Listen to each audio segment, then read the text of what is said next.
Hello, welcome back to Greenhill Junction. Shorter video today because I thought I would show you the two new locos I got at Model Rail Scotland the weekend just passed.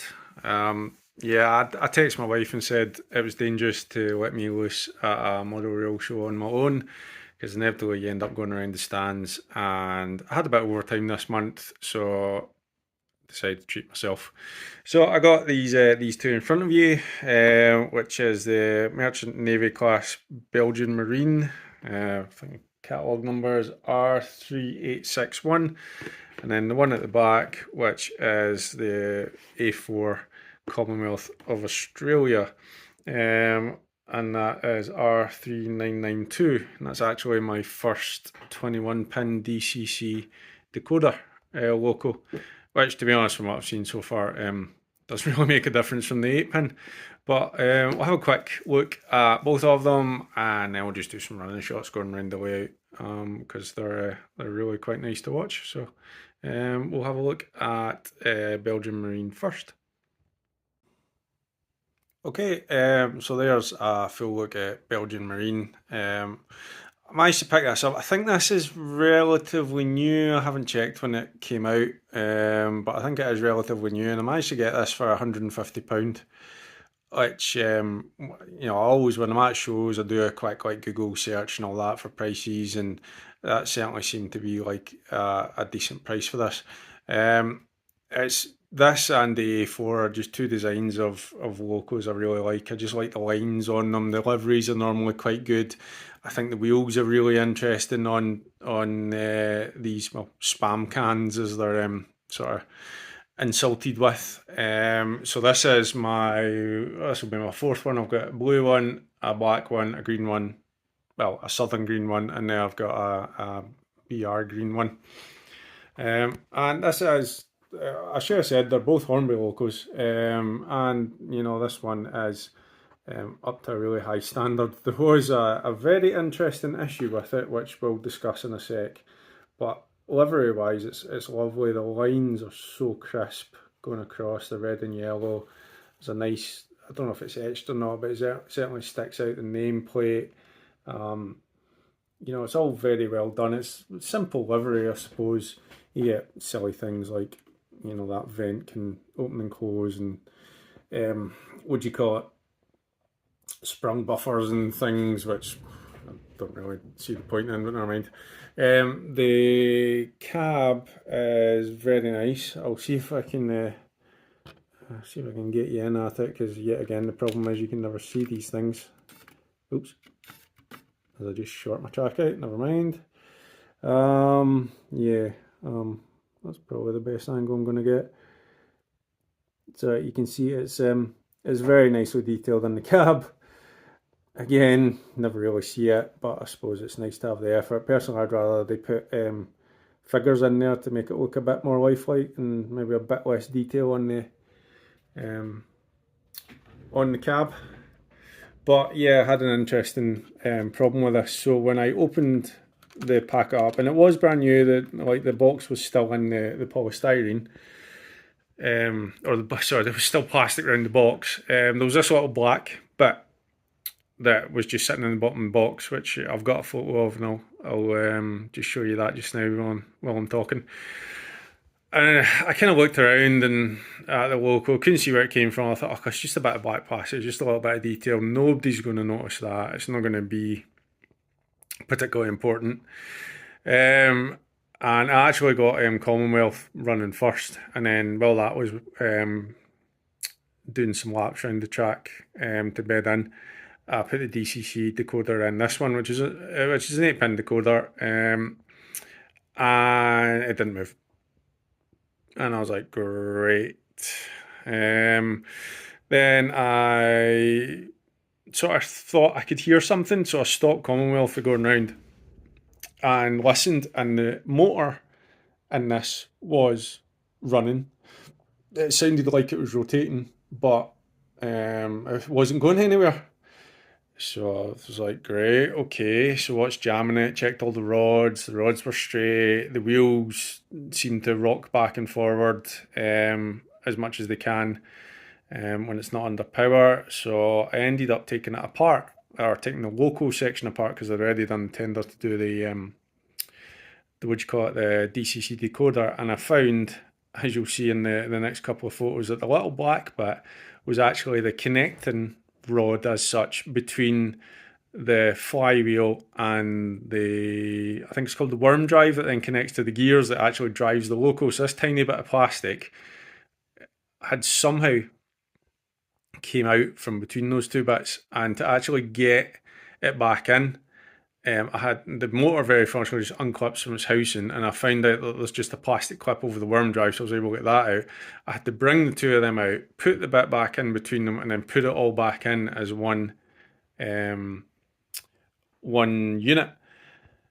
So it's like, I don't think it's fallen out during transit. It can't. It just can't. It's like it's in there, and the local's running the absolute dream now. It must have been manufacturing. It's almost like whenever it's been built, they've just found a spare part and went bugger it, just throw it in the box. And it's actually a very essential part, and it's kind of lucky that I did some investigations, and thanks to some relatively simple mechanics, managed to get it fixed. Um, I mean, it's just one of these things, isn't it? I'm not going to go bash Hornby. It certainly wasn't the retailer's fault. You know, like I say, it was sealed brand new, so the retailer sold me it as sealed brand new. Um, but these things happen, don't they? I mean, Hornby aren't going to open every single box and check that every single loco is running, are they? It's just not feasible. They're depending on whatever quality control they have, and this one slipped through the net. And luckily, after a bit of investigation, it was an easy fix for me. So hey ho, fixed it. It's running. Got it for a good price, and I'm quite happy with it. So what we'll do is we'll move on, and we'll have a quick look at Commonwealth in the background. Okay, so this is the second purchase. This is the Hornby A4 Commonwealth of Australia. Now, I've been after this set since I got Union of South Africa second hand, because I thought it'd be pretty cool to get this set together. So I was scouring around all the stands for a second hand one of this. I didn't realise that Hornby had brought out a new one, and I saw this on one of the stands, and it was £180, which is quite a bit of money. It's not quite a bit of money, it's a lot of money. But again, Googled it. It was reduced. It generally retails for about 120, I wish, £220, probably plus postage. So I thought, you know what, I work hard, treat myself, why not? And I was looking at a replacement for my railroad mallard, just because it's getting a wee bit of an inconsistent runner. So I thought this will be a good replacement for it. I mean, it is nice, this, and it does have a couple more modern features that the Belgian Marine doesn't have. So it does have a flickering firebox, which is probably the best flickering firebox and the most realistic one that out of the three of my locals that has a flickering firebox. It's quite nice, quite subtle. I think it's kind of more accurate to a glowing fire, whereas the one on Princess Elizabeth is just a big red LED that flashes away. The livery is particularly nice up the front. Again, you've got a sticky out, possibly etched nameplate. Lovely lines on the front with the red and white. Red wheels. I love the red wheels on these locos. They're just awesome. And the lettering is picked out in silver. However, on the tender, this is where my issue is. Now, see that bottom line that runs along right at the bottom of the blue before the wheels? You can see how inconsistent that is. And that's because it's basically been inconsistently painted. It's not, there's just not been a crisp line put across, and I know this because that's where the 21 pin decoder is, and that's so you know I've had the top off, and it always catches my eye. I'll be honest, it's bugging my happiness a wee bit. But I mean, what am I going to do about it? They'll all be like that, and yeah, again, so be it. It's one of those wee quality issues that kind of sneaks in every now and again. You know, again, are they all like this?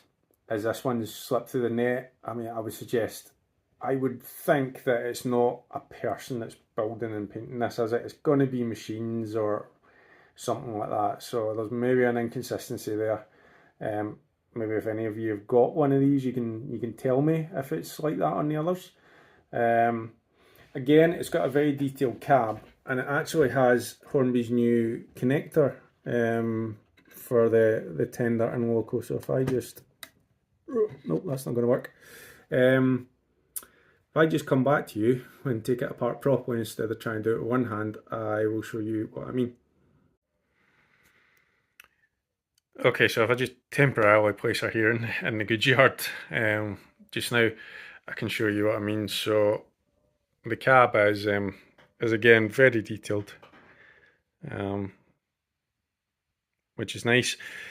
The annoying thing is, right, okay, 180 quid I've paid for this, £220 that comes brand new, and in the detailing pack, I mean, detailing packs annoy me. It's like, see things like vacuum hoses and all that, just put them on. I don't want to try and waste time putting them on and making a mess of it and getting glue marks.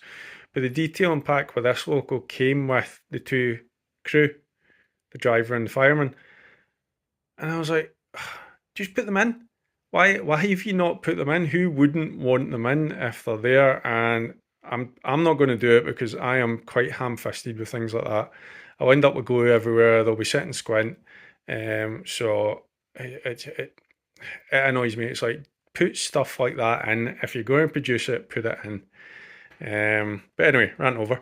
And this is the new connector thing. So it's like an electrical plate, and all you do is you've got the other end of it there, and you just slide the two together. I'm not going to do it one-handed again because I'll probably break it. You just slide it together and press, and it clicks together.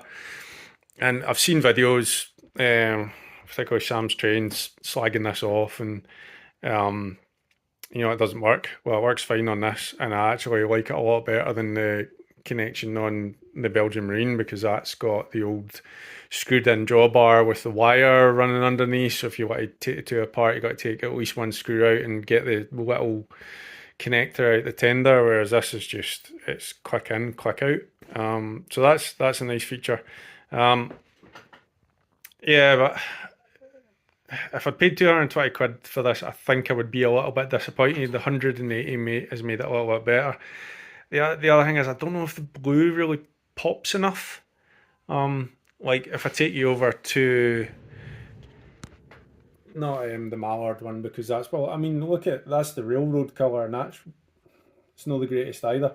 But then if you look at the East Asiatic, that's a really rich, nice blue. And there's just a bit of me that thinks the blue could be a wee bit better on it. And you can see on this side of the tender as well, the inconsistencies with the silver band there. But I mean, again, it runs like a dream. Are these things going to make me send it back or make me not enjoy it? No. I've really enjoyed seeing it going round. So again, them's the breaks. I don't think I'm being picky. It's just the tender thing particularly caught my eye straight away as soon as I took it out of the box. So never mind. Let's stop talking and get some trains going. And yeah, thanks for watching. Let me know what you think about the models. Give me any comments you have. And building work. So building work hasn't really progressed. I've bought the Metcalf walling for along there, but I need to do all this ballasting, and I need my wife's assistance to get the backboards on straight, and she's been really busy with work, so we haven't got that done yet. So building work is scheduled, shall we say, but it's very much going to depend on when the two of us can get in here and get these backboards on straight. But anyway, so let's enjoy some running shots of these two locals going round. And I'll speak to you again soon. Cheers.